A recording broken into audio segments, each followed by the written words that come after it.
The millionaire suddenly arrived and saw his elderly parents standing in the rain. What he did next was shocking. In the bustling heart of New York City, where skyscrapers pierced the clouds like ambitious dreams, lived Alexander Thorne, a self-made millionaire whose fortune was built on ruthless ambition and unyielding drive. At 42, Alex had everything the world could offer: a penthouse overlooking Central Park, a fleet of luxury cars, and a business empire that spanned continents.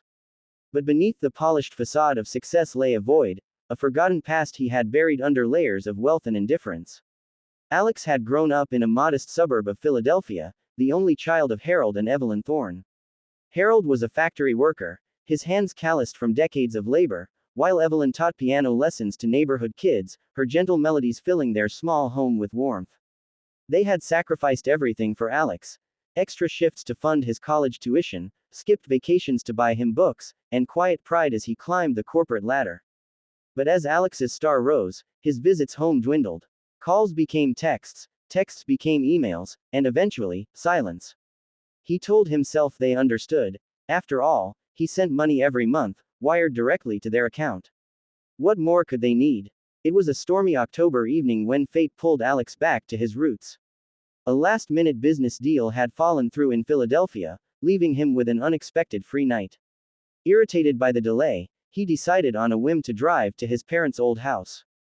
It had been 5 years since his last visit. The rain pounded relentlessly on his sleek black Mercedes as he navigated the familiar streets, the wipers struggling against the torrent. Lightning flashed, illuminating the neighborhood that now seemed shabby compared to his gilded life. As he turned onto Elm Street, his headlights caught a heartbreaking sight. There, under the flickering street lamp, stood his parents, Harold and Evelyn, huddled together in the pouring rain. They were drenched, their thin coats clinging to frail bodies, Evelyn clutching a small suitcase while Harold held an umbrella that had long since inverted in the wind. They looked lost, vulnerable, like ghosts from a life Alex had abandoned. Shock froze Alex in his seat. What were they doing out here? He slammed the car door and rushed toward them, his expensive loafers splashing through puddles. Mom, Dad, what the hell is going on? Evelyn's eyes widened in disbelief, her wrinkled face breaking into a tearful smile despite the cold. Alex, oh, my boy, is it really you? Harold, ever the stoic one, nodded weakly, his voice hoarse. Son, we didn't expect you. Alex's mind raced. He guided them into the car, cranking up the heat as they shivered. The house, their house, loomed dark and empty behind them, a for sale sign swaying in the storm. Why are you outside? Where's your key? Tell me everything. As the car idled, the story spilled out in fragments, laced with Evelyn's quiet sobs. The factory where Harold worked had shut down 2 years ago, leaving him without a pension. Evelyn's arthritis had worsened, making piano lessons impossible. The monthly checks from Alex had helped, but medical bills piled up like autumn leaves. They'd fallen behind on the mortgage, and the bank had foreclosed. Today was eviction day. With no relatives nearby and pride too strong to beg for help, they'd been waiting for a taxi to a cheap motel, their belongings already in storage. Alex felt a punch to his gut. How had he not known? He'd assumed the money was enough, that his success absolved him of deeper involvement. Guilt twisted like a knife. Why didn't you call me? I could have fixed this. Harold met his son's gaze, eyes filled with quiet disappointment. We didn't want to burden you, Alex. You've got your life now. The word stung. Alex stared at the rain-streaked windshield, memories flooding back. Harold teaching him to ride a bike, Evelyn baking apple pies on rainy days, their unwavering support during his rebellious teen years. He'd repaid them with neglect, chasing fortunes that now felt hollow. What he did next was shocking, not just to his parents, but to himself. Without a word, Alex pulled out his phone and dialed his assistant. Cancel everything for the next week. And get me the number for the bank that owns my parents' house. Then, turning to Harold and Evelyn, he said, You're coming with me. To New York. Tonight. They protested weakly, too old, too set in their ways, but Alex was insistent. As the car sped toward the city, he made calls to real estate agents, lawyers, and even his private jet coordinator. By dawn, they'd arrived at his penthouse, where a team of aides waited with dry clothes, hot meals, and medical checkups arranged. But that was just the beginning. The shocking part unfolded over the following days, as Alex dismantled the life he'd built. First, he bought back the family home, not through negotiation, but by purchasing the entire bank branch that had foreclosed on it.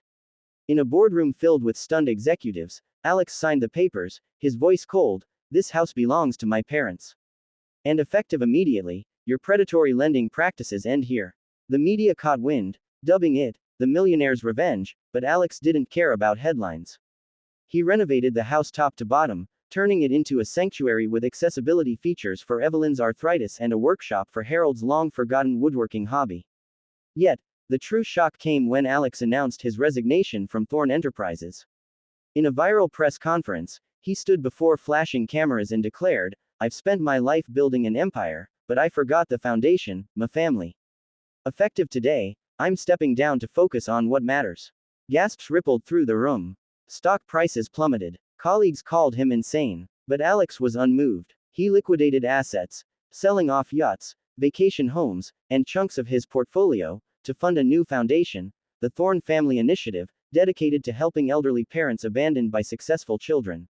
It offered financial aid, housing support, and counseling, drawing from his own regrets. "No one should stand in the rain because their child forgot them," he said in interviews, his voice breaking for the first time in years.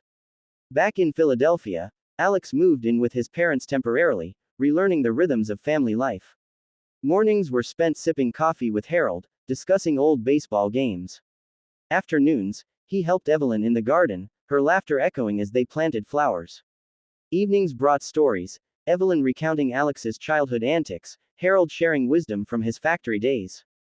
For the first time, Alex listened, truly listened. One rainy night, reminiscent of their reunion, the family gathered on the porch. Thunder rumbled, but they were safe inside. Evelyn placed a hand on Alex's. "We never expected this, son. You've given us more than a home, you've given us you." Alex's eyes welled up. "I was the one lost in the rain, Mom. You saved me by standing there, reminding me of who I am." But the story didn't end in fairy tale bliss.